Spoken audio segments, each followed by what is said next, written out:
Now on to our top story. The Jamia Mosque Nairobi committee has called on Muslims across the country to boycott products that support Israel.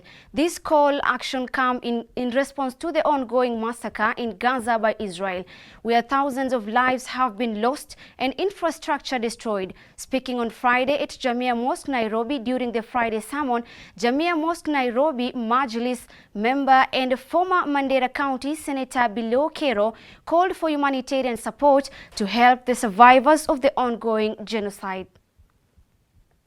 Jamia Mosque Nairobi committee has called on the Kenyan government to make a stand and condemn the atrocities being committed against the Palestinian people by Israel.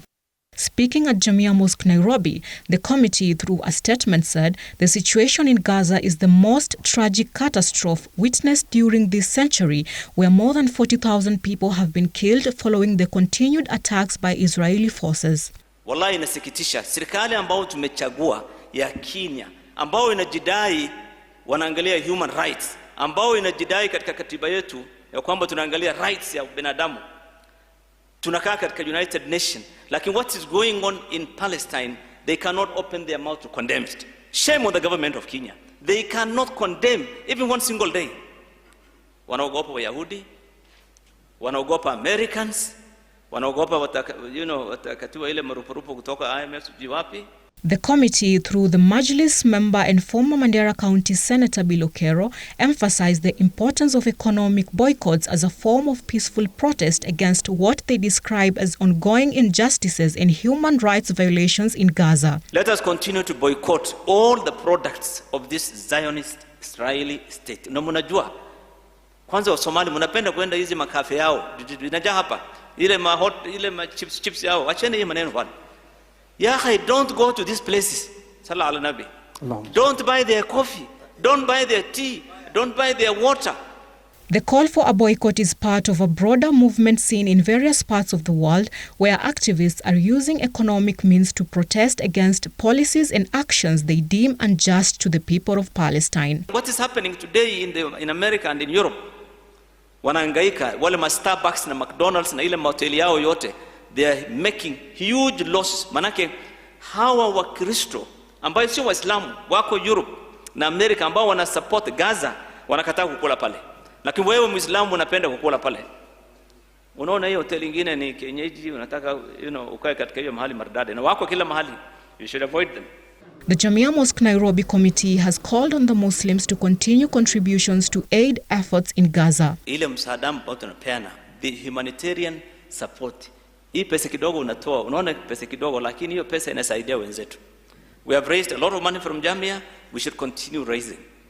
Kuna pesa inapeleka chakula. Kuna pesa ukituma inajenga borehole. Kuna pesa ukituma inasaidia wakina mama ambao wanalisha watoto yao. So let us continue using the same pay bill ya Jamia Mosque. Hiyo msaada kesho itakusaidia. The United Nations on Friday said that Israeli authorities blocked more than half of the 157 planned humanitarian aid deliveries to northern Gaza in July. That area has been under siege for 17 years now. Gaza, 17 years. Chakula hukubaliwi kupeleka huko ndani. Maziwa ya watoto haiwezi ingia Gaza. Paper huwezi kupeleka. You can't take a nail cutter into Gaza. You can't take anything into that place.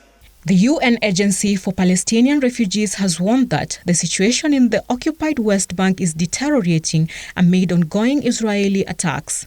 For months, Qatar and Egypt have been trying to reach an agreement between Israel and Hamas to ensure a prisoner exchange and ceasefire and allow humanitarian aid to enter the Gaza Strip. But mediation efforts have been stalled due to Israeli Prime Minister Benjamin Netanyahu's refusal to meet Hamas's demands to stop the war. The whole world has called for a ceasefire in that country.